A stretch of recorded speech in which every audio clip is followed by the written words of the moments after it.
Hi, everyone. Welcome to this conversation around beginners at Hedgerow Theatre. My name is Gina Pisasal. I was the dramaturg on the production. I'm so pleased to be joined by Tim Crouch, the amazing playwright and artist, and also Marcy Bermusi, who is the artistic director of Hedgerow, who also directed this production.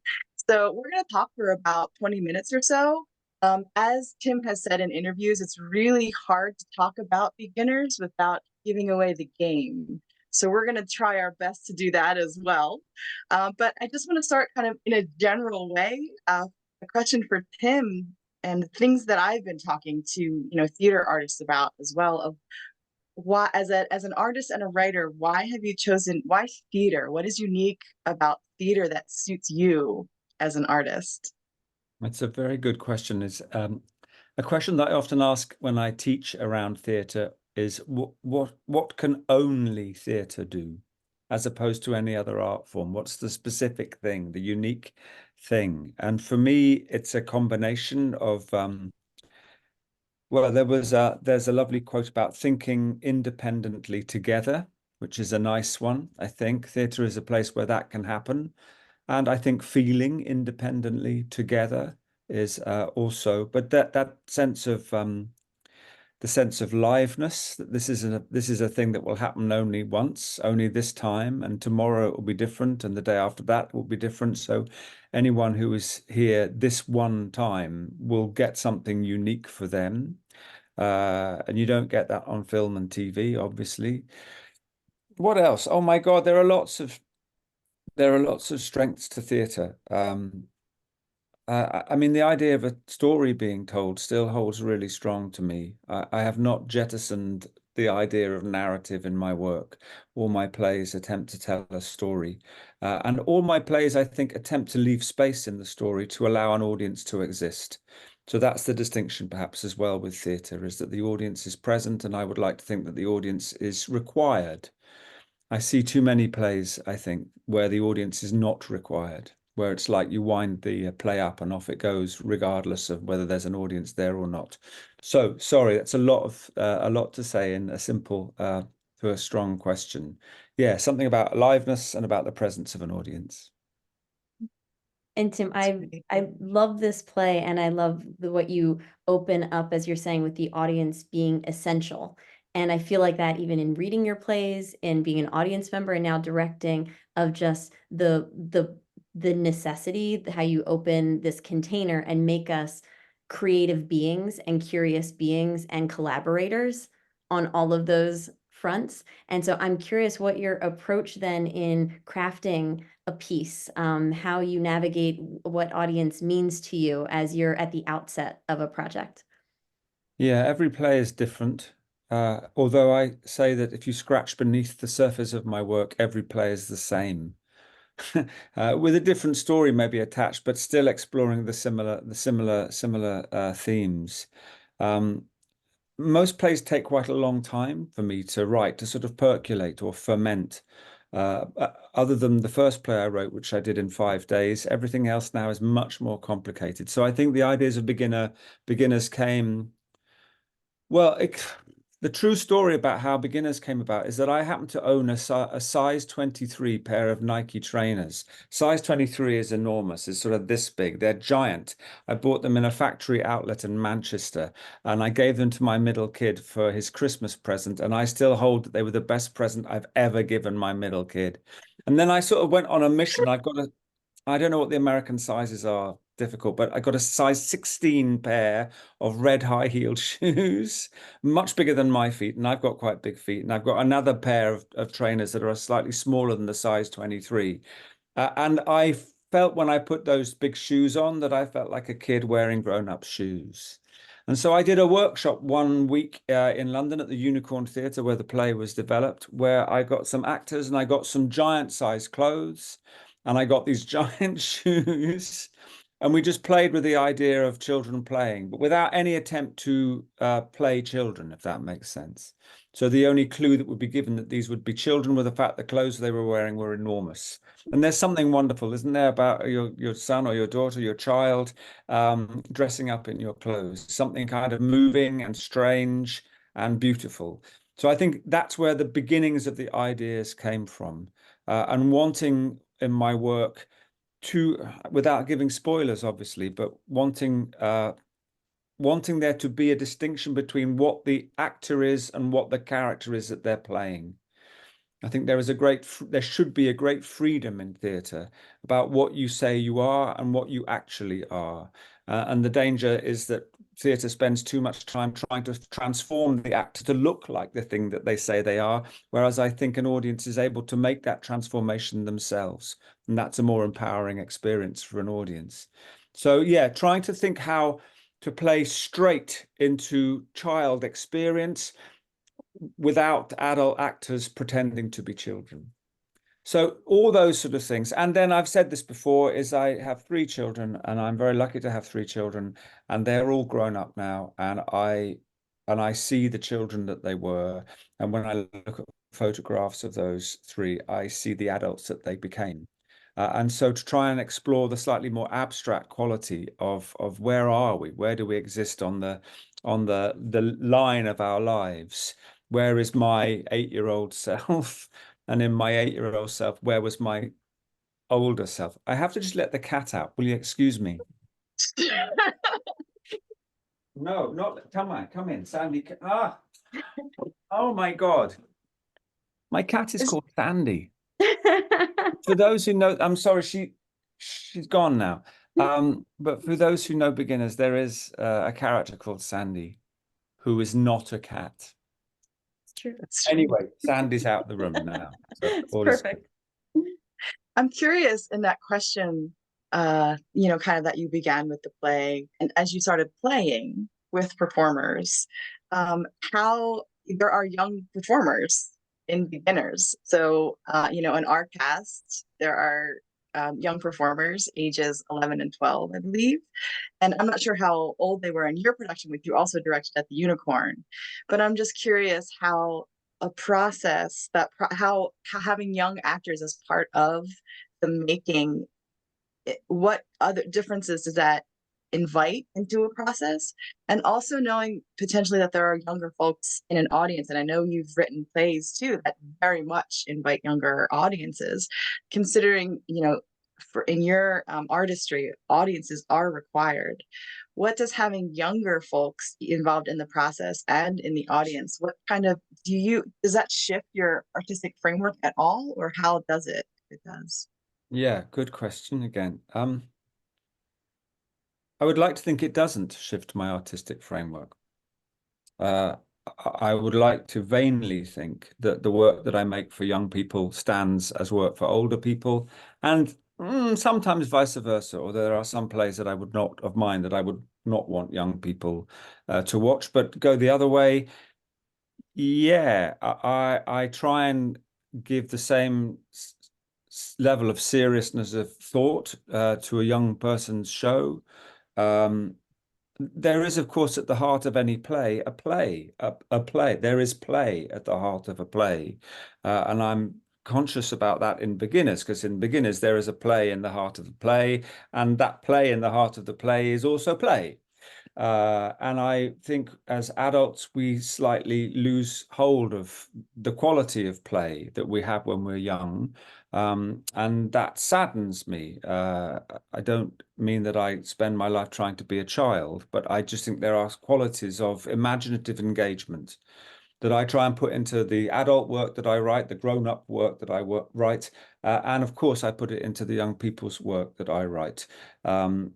But I see little distinction, other than young people are quicker to understand the game. So there are some games in beginners. There are some, again, without spoiling, there are some sort of conceptual games. Look, here comes a young person. Hi, young person. Hi. My daughter, Yuna. This is the playwright, Tim Crouch. Nice to having meet a you. Conversation. Hi. Hi. Good. What have you got on your shirt there, like a lion or something? Gryffindor. Of course it's Gryffindor. I didn't see the writing. Very good. You're lucky. The sorting hat was kind to you. Anyway, Thank you. Yep. we're just talking blah, blah, blah about young people actually in theatre. Have you seen Beginners? Not yet. No, No. I want to. Hi, other Because person. I'm 11. Yeah, 11 is good. I think any age is good for beginners. I think you're Okay. both probably all right. I know. So I am going to get my Sandy out. So for a second. So hold on. Okay, I'll go, be there. go.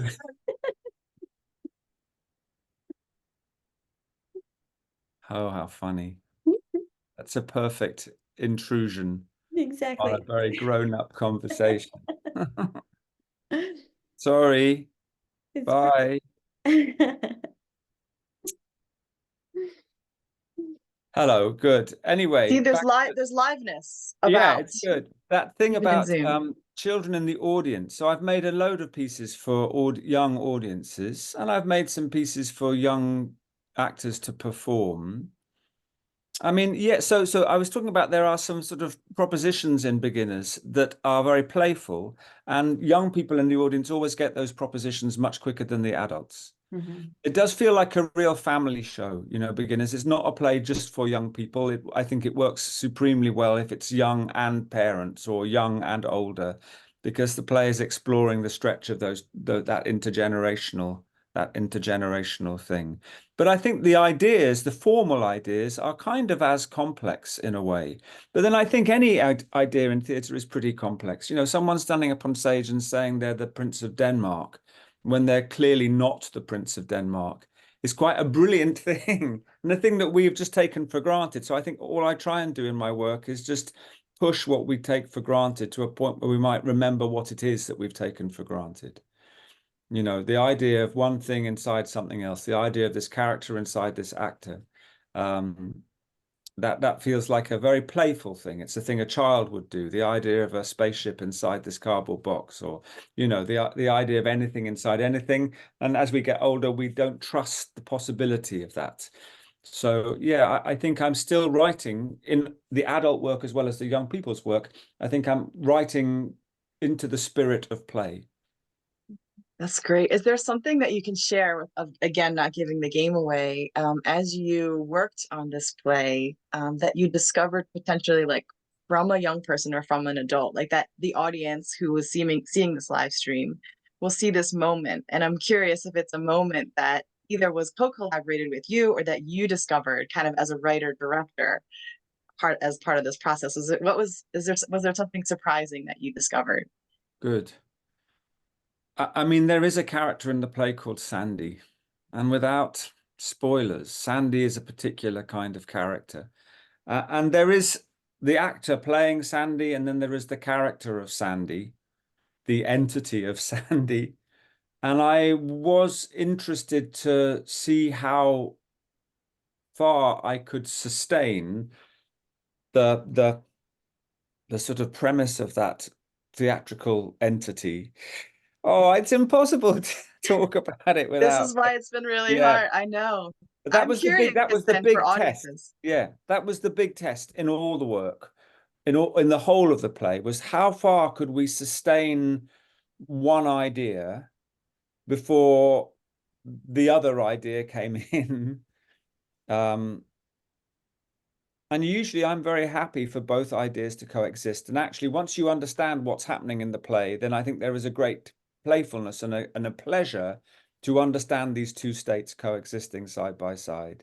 And I don't really want to sort of harshly pin an audience's revelation down. I mean, they can reveal whenever they want to reveal, or get it whenever they want to get it. But I was always intrigued, and I said it already, but I'm always amazed at how quickly the young people got it compared to the adults. And I think That's that kind of, great. to some degree, proves the theory that adults are a little bit stuck in a very figurative place, a very literal place. There's a person who looks like that. That must be who they are. And I think young people can say, there's a person who looks like that. I wonder what they are. So yeah, the play in rehearsal was testing that thesis, really. Great. Marcy, I don't know if you also want to share anything about discoveries with working with young people, or about Tim's play, knowing Tim's dramaturgy about audience invitation in rehearsal, and how potentially it's been different than other processes you've been a part of. I think it rewards the curious. Tim's work across the board rewards the curious. And as you're saying, the young people that are in our midst keep us very curious and on our toes, and things that we might assume or expect. The young people that have been a part of our creative process, the makers, they will then invent something that suddenly we're playing a game of a zip zap zop, or a game of, I'm like, what's our chair?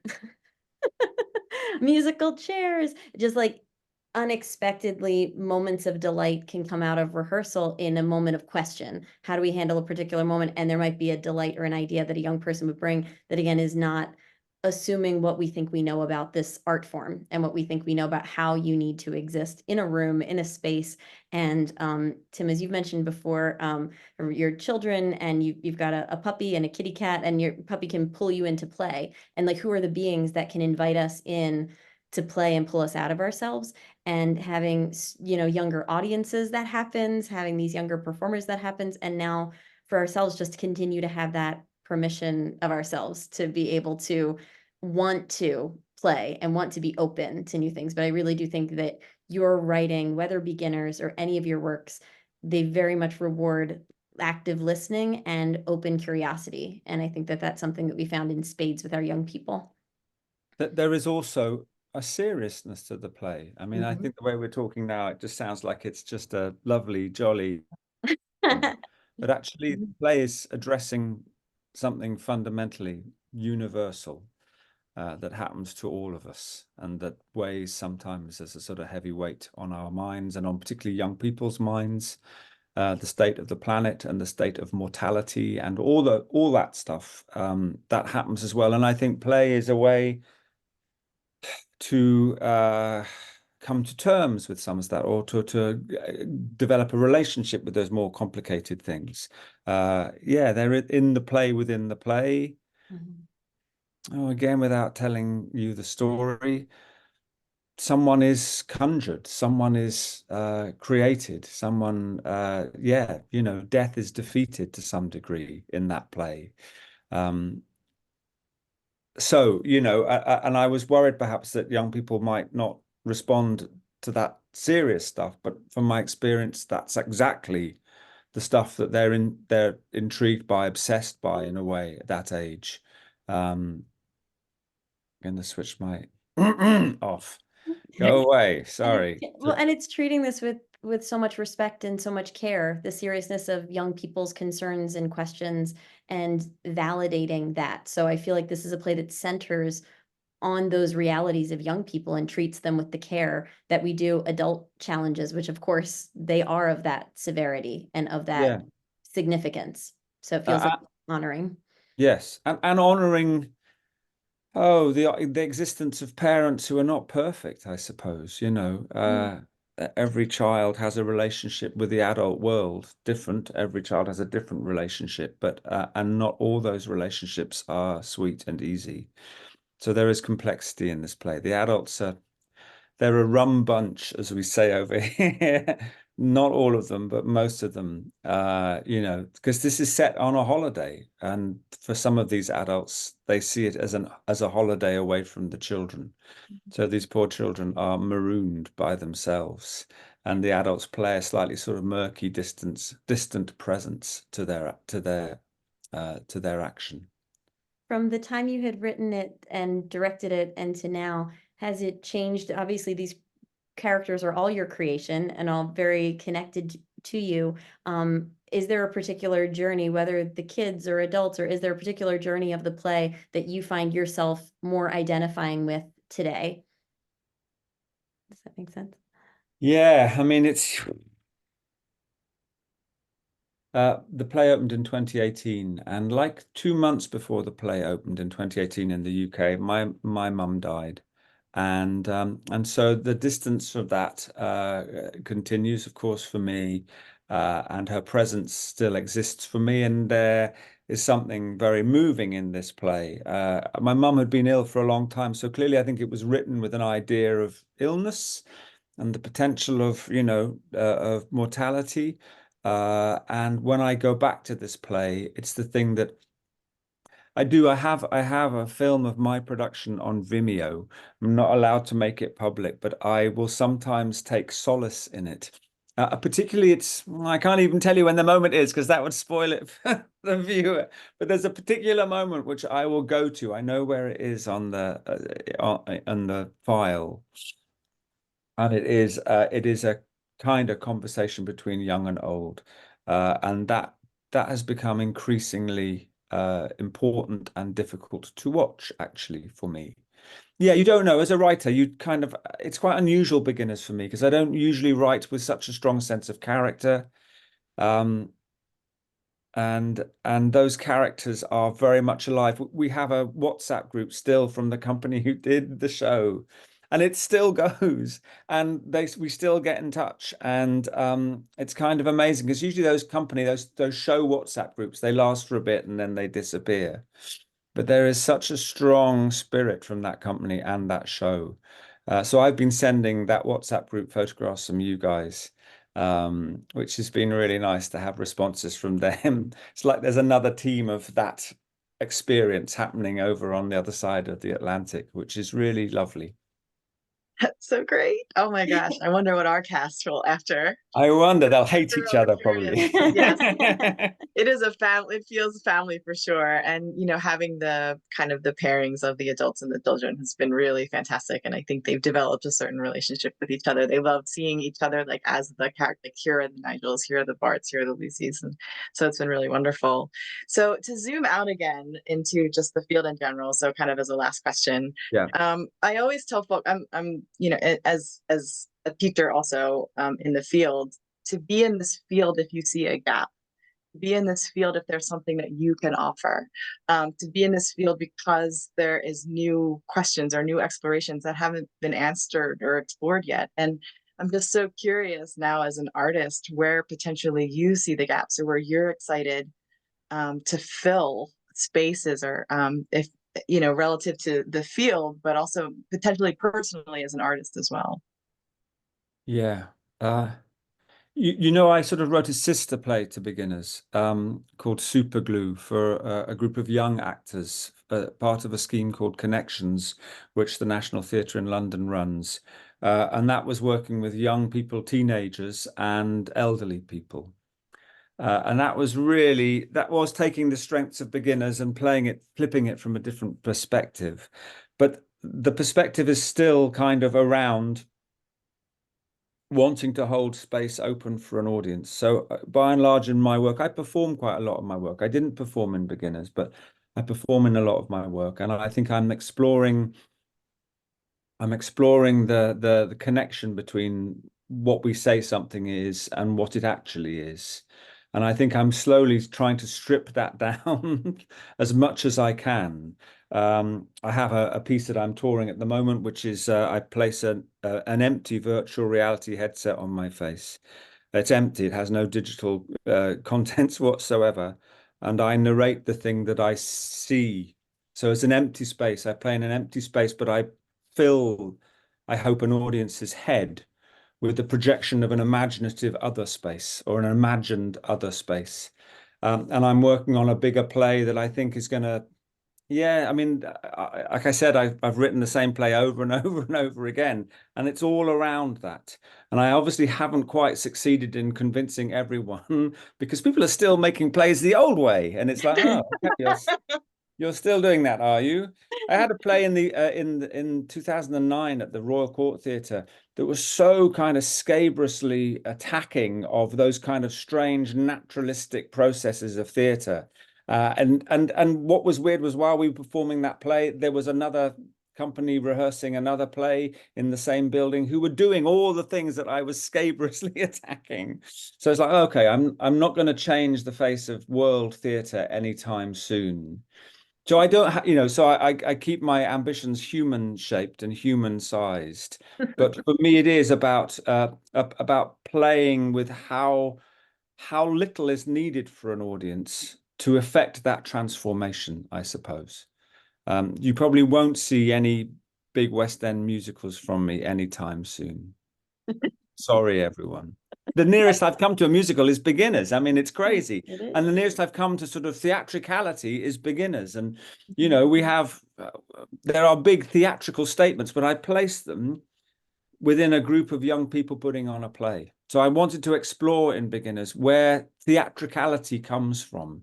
So it's not just the thing that we're doing a play, so we have to make it theatrical, but why do we want something to be theatrical? Why do we want that imaginative landscape to be generated? And it's something to do with play, and it's something to do with wanting transformation. But it's become in theatre now just the default, unquestioned. And I suppose that's the deal, is you just have to keep questioning everything, really. Not in a heavy-handed, serious way, but just keep asking questions. It's what young people do, and a lot of adults have stopped doing it.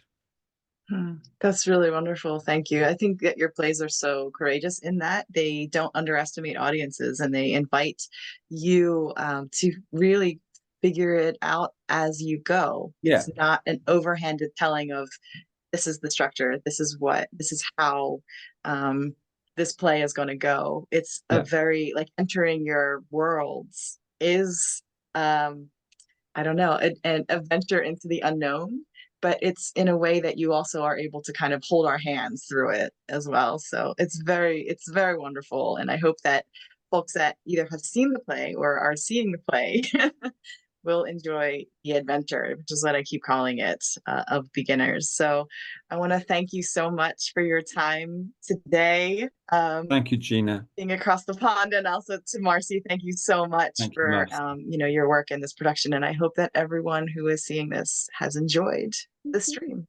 Thank you. Thank you. Thank you.